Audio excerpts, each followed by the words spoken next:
Good morning. इससे पहले हमने बायोमेडिकल मॉडल के बारे में पढ़ा, जिसमें कुछ वीकनेस यानी कमज़ोरियों के बारे में भी पढ़ा था। आज के लेक्चर में बायोसाइकोसोशल मॉडल यानी जैविक मनोसामाजिक मॉडल के बारे में स्टडी करेंगे, अध्ययन करेंगे।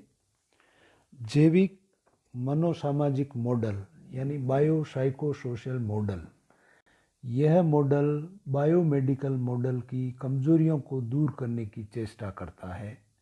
यानी ये जो मॉडल है, वो जो हमने कल देखा था बायोमेडिकल मॉडल, उसमें कुछ कमज़ोरियाँ थी, उसको दूर करने की चेष्टा करता है। यह मॉडल इस बात को मान्यता देता है कि जैविक, मनोवैज्ञानिक तथा सामाजिक यानी बायोसाइकोसोशल एवं एंड कल्चरल यानी सांस्कृतिक यानी जैविक, मनोवैज्ञानिक तथा सामाजिक एवं सांस्कृतिक तत्व, ये सब तत्व जो है स्वास्थ्य और रोग के निर्धारण में महत्वपूर्ण है।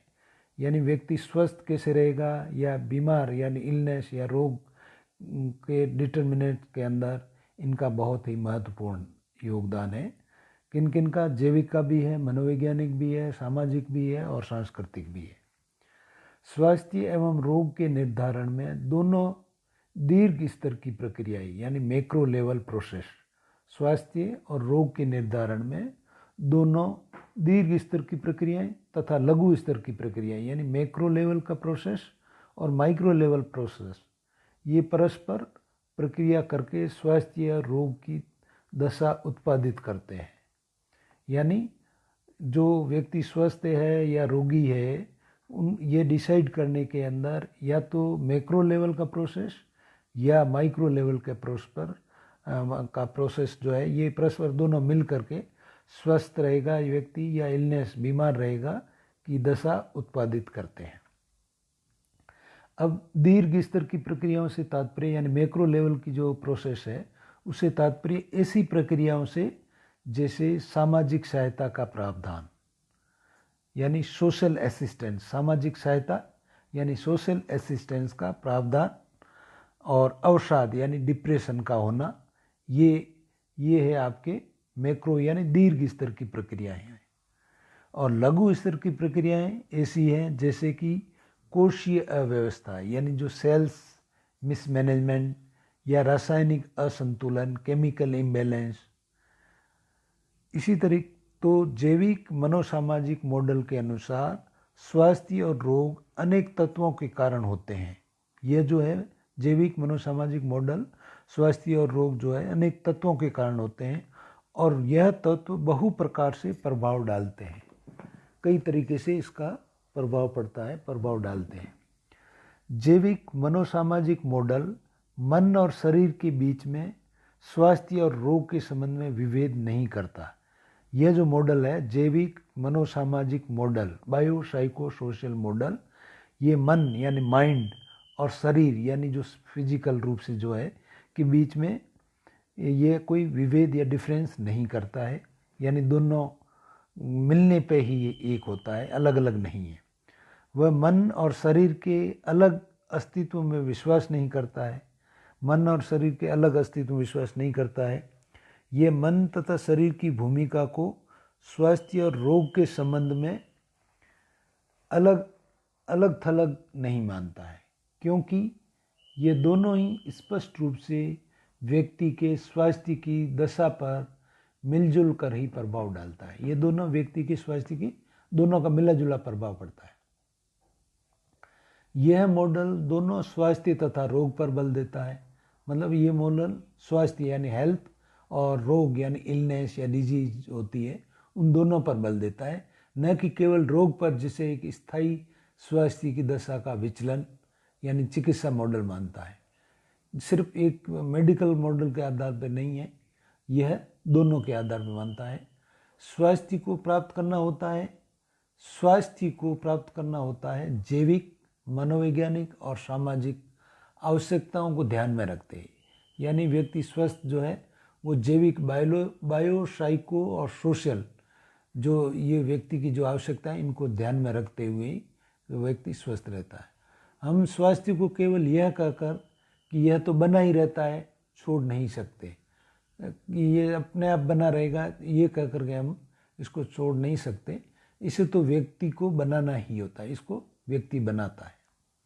नेक्स्ट है जैविक मनोसामाजिक मॉडल, एक अनुसंधान प्रविधि, यानी the bio psycho social model एक रिसर्च टूल की तरह भी है।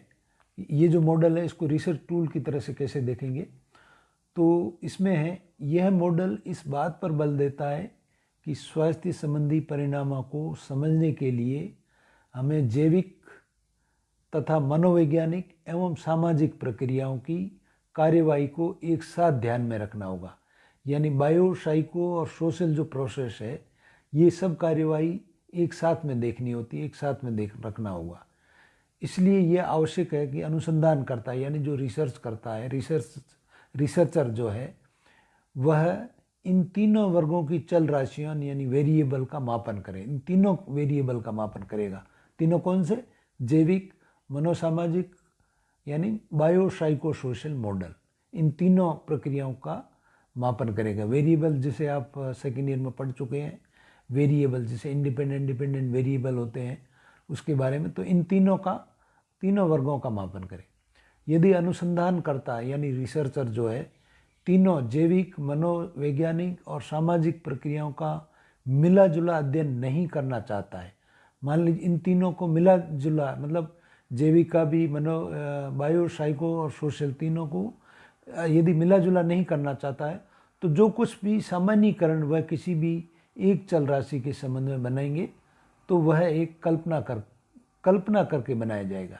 यानी मतलब हम एक को करेंगे तो दूसरे की कल्पना जरूर, उसको छोड़ नहीं सकते, कल्पना करके बनाया जाएगा, इमेजिन करके करेंगे कि ये इसका भी इतना रोल होता है। कि विशेष प्रकार की जैविक, मनोवैज्ञानिक तथा सामाजिक दशाओं की श्रृंखला प्रस्तुत है। तो इन सब को करके और हम उसको जैविक, मनोवैज्ञानिक, सामाजिक दशाओं की एक श्रृंखला के रूप में, जैसे उदाहरण के लिए यह निष्कर्ष निकालते समय कि एक व्यक्ति के जीवन में उच्च स्तर के तनाव रोग उत्पन्न करते हैं, मतलब एक व्यक्ति के जीवन में उच्च स्तर के तनाव रोग उत्पन्न करते हैं, बहुत ज़्यादा यदि तनाव, टेंशन है तो रोग उत्पन्न करते हैं। अच्छे जैविक मनोसामाजिक अनुसंधानों के करने के लिए बहुत अच्छी अनुसंधान प्रविधि की भी आवश्यकता है। यानी ये जो जैविक मनोसामाजिक रिसर्च करने के लिए हमें रिसर्च टेक्निक की आवश्यकता है।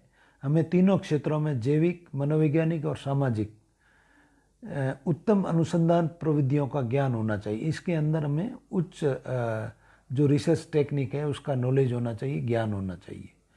स्वास्थ्य मनोवैज्ञानिक को उन सब क्षेत्रों की अनुसंधान प्रविधियों से तथा सांख्यिकी तकनीक से परिचित होना चाहिए जो उसके कार्य से संबंधित है। यानी उसको ये जो रिसर्च से रिलेटेड या स्टैटिस्टिकल टेक्निक है इससे परिचित होना चाहिए जो उससे रिलेटेड होती है। यानी रिसर्च करने के लिए जो जिन चीज़ों की आवश्यकता है वो सारी चीज़ों के बारे में जानकारी होनी चाहिए, टेक्निक के बारे में आना चाहिए। अब नेक्स्ट हम देखेंगे जैविक, मनोवैज्ञानिक एवं सामाजिक चल राशियों की अंतःक्रिया, यानी the interaction of bio psychological and social variable. अब हम देखेंगे कि जो इनका इंट्रैक्शन, अंतःक्रिया होती है, बायो साइकोलॉजिकल और सोशल, तीनों वेरिएबल जो है, इनका इंट्रैक्शन जो है वो किस तरीके से होता है, इसका अध्ययन हम इस पॉइंट में करेंगे। तो अब हम इस ओर ध्यान देंगे कि जैविक, मनोवैज्ञानिक एवं सामाजिक चल राशियाँ किस प्रकार से अंतःक्रिया करती, मतलब ये तीनों जो है ये इंट्रैक्शन किस तरीके से करती है। मुख्य रूप से उस समय जब जैविक तत्व लघु स्तर की प्रक्रियाएं, जैविक यानी बायो तत्व की जो लघु स्तर की प्रक्रियाएं यानी माइक्रो लेवल की जो प्रोसेस है, और मनोवैज्ञानिक एवं सामाजिक तत्व जो है वो दीर्घ स्तर की प्रक्रियाएं। मनोवैज्ञानिक, साइकोलॉजिकल और सोशल जो तत्व है वह है मैक्रो लेवल की यानी दीर्घ स्तर की प्रक्रियाएं। अनुसंधानकर्ताओं द्वारा इन तत्वों की अंतःक्रियाओं का अध्ययन करने के लिए एक व्यवस्था सिद्धांत यानी सिस्टम थ्योरी पहुंच को स्वास्थ्य तथा रोग के संबंध में अपनाया जाता है। जो अनुसंधान करता है इन तत्वों की अंतःक्रियाओं का अध्ययन करने के लिए सिस्टम थ्योरी यानी एक व्यवस्था सिद्धांत को स्वास्थ्य या रोग के संबंध में अपनाया जाता है। व्यवस्था सिद्धांत यह मानता है कि किसी तत्व के सब संगठन के स्तर एक दूसरे के साथ पदानुक्रम में संबंधित रहते हैं एवं किसी स्तर पर परिवर्तन सब अन्य स्तर पर के परिवर्तनों पर प्रभाव डालता है। इसका तात्पर्य यह हुआ कि लघु स्तर की प्रक्रियाएं यानी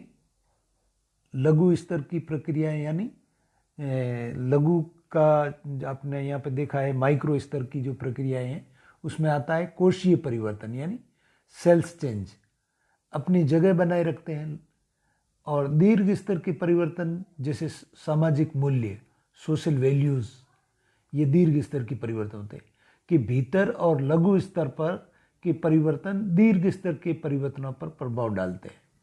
यानी दीर्घ स्तर के परिवर्तन जो है सोशल वैल्यूज़ जो है वो उसके अंदर भी, और लघु स्तर पर के परिवर्तन दीर्घ स्तर के परिवर्तनों पर यानी मैक्रो लेवल के चेंजेस जो होते हैं उसके ऊपर प्रभाव डालते हैं। और इसका उल्टा भी होता है, एक दूसरे के ऊपर डालते हैं, इसका उल्टा भी होता है। अतएव स्वास्थ्य रोग एवं चिकित्सा संबंधी देखभाल, स्वास्थ्य मतलब हेल्थ, रोग इलनेस, और चिकित्सा मतलब मेडिकल संबंधी देखभाल, ये तीनों जो हैं आपस में संबंधित प्रक्रियाएं हैं जो एक दूसरे में परिवर्तनों पर परस्पर प्रभाव डालती है। ये तीनों एक दूसरे के परिवर्तन चेंजेस जो होते हैं वो उसमें प्रभाव डालती है। इसलिए यह आवश्यक है कि अनुसंधान अंतरशास्त्र यानी इंटरडिसिप्लिनरी परिप्रेक्ष्य में किए जाए।